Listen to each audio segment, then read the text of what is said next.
Mga kabida, isang magandang oras sa lahat at welcome po sa aking channel. Ito po, magandang pag-usapan po, ano?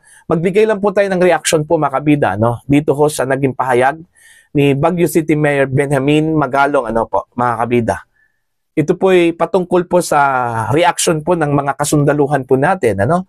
Both retired and junior officers, meaning active po, ano, mga kabida. Okay? Sa isang panayam po ng The Philippine Star, ito po yung headline po nila, mga kabida. Publish po ito October 11. Ano? Ngayon po, ang sabi po niya, Magalong, no coup, just frustrations. Ayan. Ito po. As rumors swirl that he is being eyed to head a civilian military junta, Baguio City Mayor Benjamin Magalong yesterday said there is no brewing coup. Although he acknowledged discontent within the Armed Forces of the Philippines o AFP, particularly among retired and junior officers. Pag sinabi pong junior officers po, mga kabida, active po yun. Ano? Junior officers from colonel down. Okay, pababa po. Yun yung mga junior officers po, ano? Mga kabida. Alright, ito, tuloy po tayo. He was quick to dispel fears of any imminent unconstitutional action, attributing the unrest to patriotism of retired and active members of the uniformed services rather than political ambitions. So, sinabi po niya, mga kabida, although meron pong discontent, frustrations, mga kabida, pagkakadismaya po among members of the Armed Forces of the Philippines, both retired and junior officers, mga kabida, no? Pero hindi po aabot sa point, mga kabida, na sila po ay mag-stage po ng kudita. Okay? Wala hong kudita po na mangyayari, sabi po ni Magalong, mga kabida. Ito po yung sinabi po niya, I myself have personal experience. Magalong bared during an interview on the Star's Truth on the Line, referring to conversations and encounters that shed light on the frustrations brewing within retired and active military and police circles. So, yun, meron pong pag-uusap po itong si Magalong with retired and active members ng AFP at maging sa mga police, mga kabida, patungkol ho sa mga kaganapan po sa ating bansa, mga kabida. Okay? Although sinabi po ni Magalong na malabo po ang kudita, mga kabida, because the AFP and the PNP are professionals. Alright? Ito po, the frustration stem from love of the country. Okay? While he acknowledged the tensions, Magalong was firm in his belief that the AFP remains a professional institution bound by democratic principles. The AFP will never act outside the law, he said, unless there is a very compelling reason. Ito po yung nakakatakot po. Yung very compelling reason, mga kabida, Okay, again, sinabi po ni Magalong na malabo po magkaroon po ng kudita at hindi po magre-resort po, mga kabida, ito hong mga kasundaluhan po natin, maging ang PNP, sa isang unconstitutional action, kagaya po ng kudita, mga kabida. Pero, unless, may unless if there is a very compelling reason. Ano po itong very compelling reason? Ito yung nakakatakot po. Kasi pag hindi po ito maagapan po, mga kabida, sasabog po ito, mga kabida. Ang sinasabi po niyang very compelling reason, mga kabida, kung siguro, yung issue po ng corruption is uncontrollable na po. Hindi na po makokontrol, mga kabida. Okay? Ibig sabihin po, lahat ng corners po ng gobyerno, talamak po yung corruption. Pero as of now, sa aking personal na assessment po, mga kabida, hindi pa po umabot po dyan. Okay? Still, ang issue po ng corruption po ng Pilipinas, controllable pa po. Okay? Kaya nga, meron pong ginagawang investigasyon, mga kabida.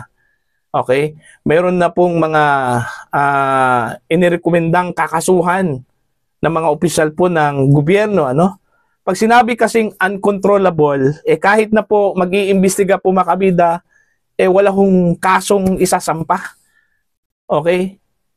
hanggang investigasyon lang po. Ngayon, meron po meron pong recommendations ito pong ICI, mga kabida, kamakailan lang po.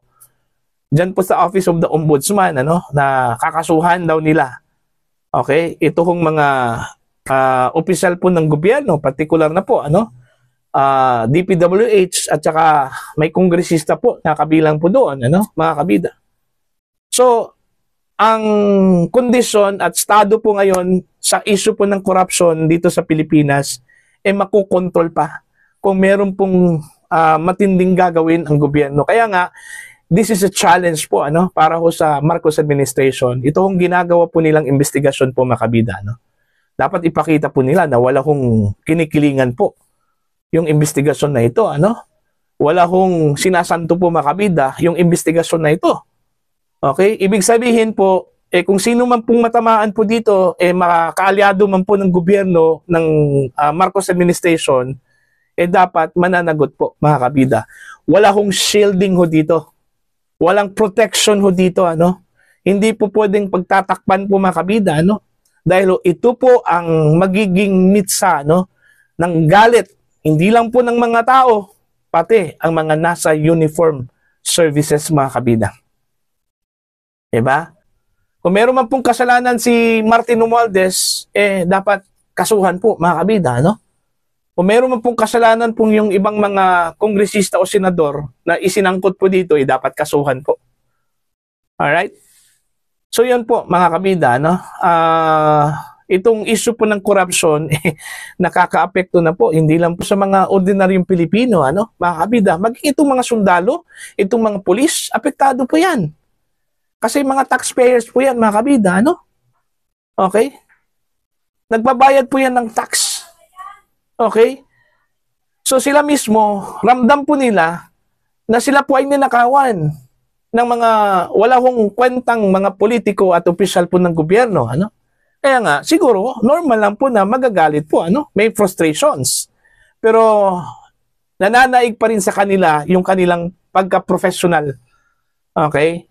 Kasi po, iba kasi pag gagawa ho sila ng unconstitutional action, kagaya ho ng kudita, hindi po maganda yung epekto niyan, mga kabida, sa ating bansa, Although alam po natin na professional po ang mga sundalo po natin, hindi po yan basta-basta ho na umaksyon po, mga kabida, Lalong-lalo na po kung ito po ay unconstitutional action, hindi ho sang-ayon sa ating saligang batas. Alam naman po natin na yung mga sundalo na yan, yung mga pulis na yan, mga tao lang po yan nakakaramdam po ng galit, nakakaramdam po ng frustrations o pagkadismaya, mga kabida, Okay? Baka naman po umabot po sa point na hindi na po nila makontrol, dahil ho sa pagmamahal po sa ating bansa, mga kabida, ayaw po nilang magkagulo at ayaw po nilang bumagsak po ang ating bansa, Okay? Yun yung nakakatakot po. Okay? Although ako personally, I don't like that Ayaw ko ng ganun, Ayaw ko ng unconstitutional means, mga kabida, kasi nakakadagdag lang po yan sa problema ho ng ating bansa in terms of economic stability, Kasi pag mayroon pong kudita, mayroon pong hunta, mga kabida, nakakadagdag po yan, ng distrust po. Alanganin yung mga investors po, yung mga nasa international community, mga kabida. So as much as possible, iwasan po yan, mga kabida. Kaso lang po, ito lang gaya na sinabi ko po, tao lang po yung mga sundalo na yan, mga kabida. Kapag nararamdaman po ng mga kasundaluhan natin, yung parang uncontrollable na po ito kung issue po ng corruption, pag nanakaw po ng pera ng bayan, mga kabida, okay, ganun, baka naman po puputok yung mga yan, mga kabida. Ito, challenge po ito, mga kabida, sa gobyerno, na kailangan hong paigtingin, yung kanila hong ginagawang measures ngayon para masawata ito hong corruption. Although alam po natin na may hirap, pero at least meron pong makikita po ang taong bayan, mga kabida, na meron pong ginagawa ang gobyernong ito. Ipakita po nila, mga kabida, na they are serious. They mean business, mga kabida. Okay, hindi po basta-basta lang po nag-iimbestiga dyan. Tapos, ang iniimbestigahan po nila mga kabida, hindi naman yun sangkot. Yung sinasabi po nilang mastermind, nakakawala, mga kabida, no? Yun ang hindi po maganda, no? Okay? Dapat, siguraduhin po nila na talagang ang mapaparusahan no dito, yung mga tunay na may sala at sangkot, mga kabida. Okay? Kabilang na po yung mastermind. Kung sino man po yung mastermind na yan, mga kabida, no? Okay? Kasi po, pag once na mararamdaman yan, hindi lang po ng mga sundalo, maging ang taong bayan na meron pong ginagawa pong gobyerno, magkukumahog yan sila, mga kabida, na suportahan ang gobyernong ito. Okay? Pero pag once na meron po silang mararamdaman at nakakahalata po, mga kabida, na meron pong itinatago, meron pong pinoprotektahan po, mga kabida, no? Okay? Ibang usapan na po yun. Alright? Ibang usapan na po yun. So, yun. Nakakabahala po yung frustrations ng mga sundalo, pero as to taking action, like for example, going into unconstitutional means like kudita, no? Parang malabo po yan, ano? Na mangyayari po, mga kabida. Okay? So para po sa inyo, ano po ang inyong opinion at pananaw dito? Please comment down. Sa mga hindi pa po subscriber sa aking channel, please subscribe. Just click the subscribe button, click the notification bell, click all para updated po kayo, mga kabida, sa aking mga uploads. Maraming salamat po sa inyo lahat.